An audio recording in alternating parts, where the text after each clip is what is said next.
If you want financial freedom, here are easy, practical habits for you to create a realistic budget that you can stick to. I'm not just going to share what habits you can adopt, but also detailing how you can do it. So let's get right into it. Habit number 1 is focusing on your relationship with money by confronting yourself with your spending habits. There are many benefits to understanding your spending habits, and the 3 fundamental reasons are to highlight your spending issues, assist us with developing a realistic budget, and to keep to that realistic budget. One way for you to confront yourself with your spending habits is by seeing it in black and white. If you haven't tracked your spending recently, a great way to start is to extract a bank statement for the last 3 months. You can do this via your banking app, online banking, rummaging through your past emails, or just going to the bank. Once you have your bank statement in a spreadsheet, create columns called category and class. Allocate each line item to a category and class if you're choosing. To keep this video short, I have created a separate video to show you exactly how to analyze your spend using pivot tables in Excel. So if you don't already know how to slice and dice your financial data to get life-changing insights, please check out that tutorial. Categories assist us with making sense of how we spend our money.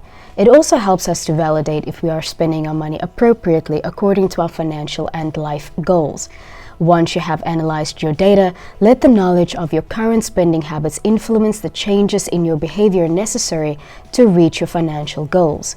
Now that we have better insights into how we are currently spending our money, we can create a budget.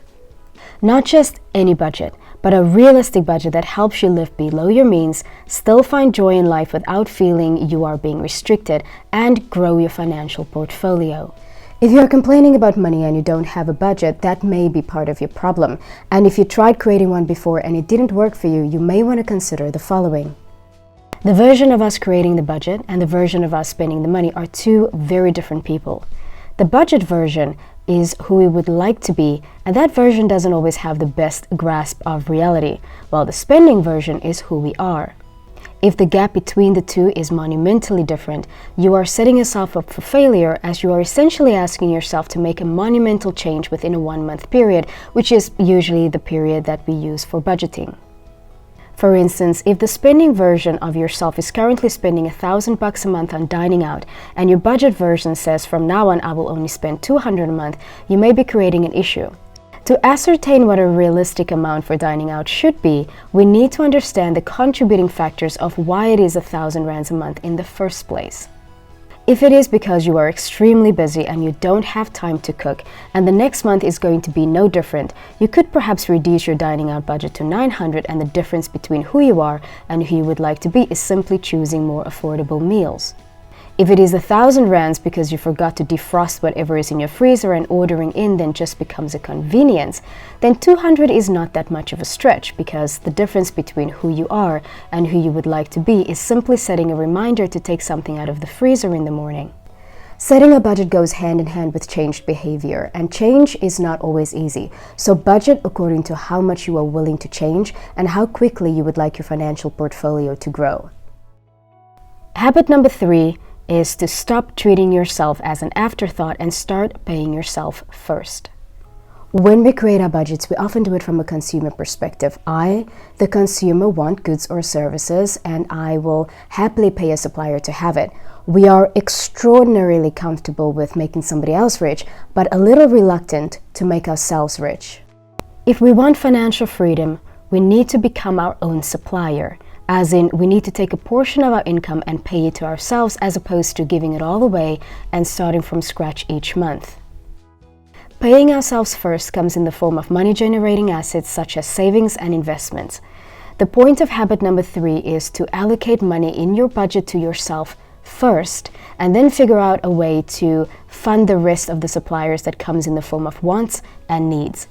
A practical way for you to do this is to set up a direct debit or an automated payment to pay into your savings or your investment accounts as soon as you receive your income. A direct debit means that you are authorizing a company such as a financial institution to automatically take a certain amount out of your banking account. An automated payment means that you have set up a recurring payment via your banking app. This is great for moving funds from one account that doesn't earn a lot of interest to a higher interest yielding account, such as a unit trust. I like automating these things because it means that I am making financial decisions once. Financial decisions take a lot of cognitive effort, and if we have to make this decision every month, we will become decision fatigued and it will become a chore. It is important to know that our wants and needs have this magical way of consuming all of our income. This is what some call lifestyle inflation. For instance, when we get a raise, all of a sudden, magically, our bills become bigger. So we need to pay ourselves first to shrink this consumable income. And it doesn't have to be a massive amount. You can start small and increase it over time. Financial freedom is not bought with leftover money. Also think of investing your money for non-financial gains. So this is not investing in a financial product where you will get a financial return on investment like dividends or capital gains. This is allocating money in your budget first towards products and services that improves the quality of your life. For example, each month, I pay myself first in the form of reducing the mental and time-consuming burden that comes with running a household.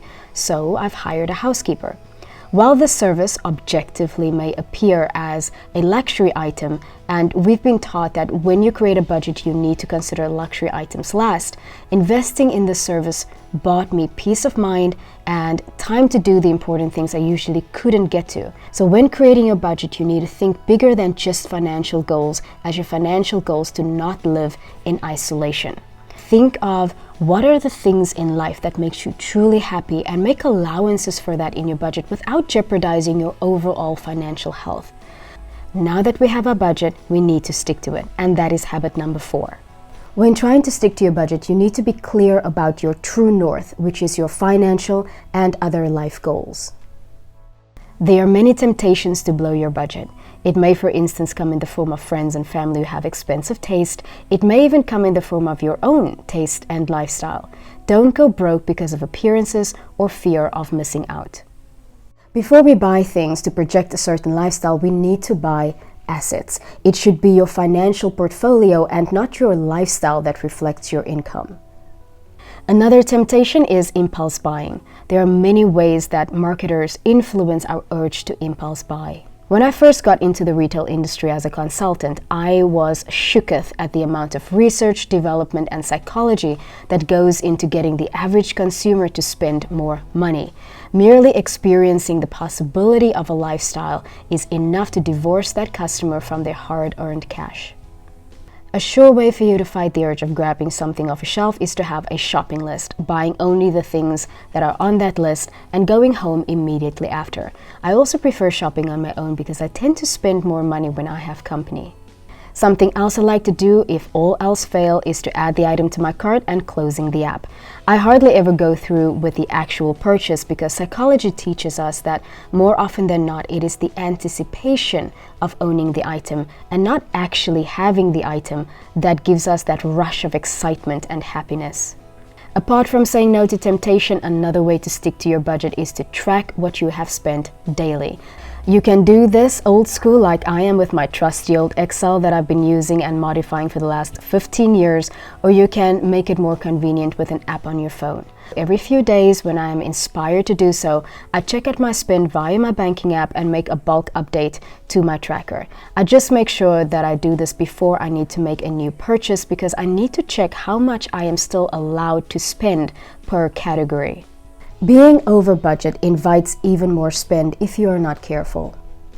Because our minds are telling us we have already overspent, so how much of a difference will another 100 or 200 really make? The categories where you have overspent tells you exactly where you may need to change behavior. It could also tell you that your budget was slightly unrealistic and needs adjustment. Either way, use the insights you are getting from tracking to get you closer to that financial freedom. If you're not into tracking your expenditure on a daily basis, you can adopt a less admin-intensive system. For instance, you can automate payments of your bills, savings and investment, and then whatever is left, you can spend freely by using a debit card. You need to make sure that your debit card does not have an overdraft facility, else you can be spending more than what you intended to. You must also buy all your essentials such as grocery staples in the first couple of days after you receive your income. Else you run the risk of being broke in the middle of the month, and when we are broke and we need something, that is when buying things on credit becomes really attractive. Before each purchase, ask yourself, is this in line with my financial goals? You must remember that more often than not, it is not the big ticket items that make us overspend, but the accumulation of little things. While it is imperative for us to take note where we are running the risk of overspending, we must also investigate areas where we are underspending. Places such as your savings, investments, retirement, and insurance are ones to look out for.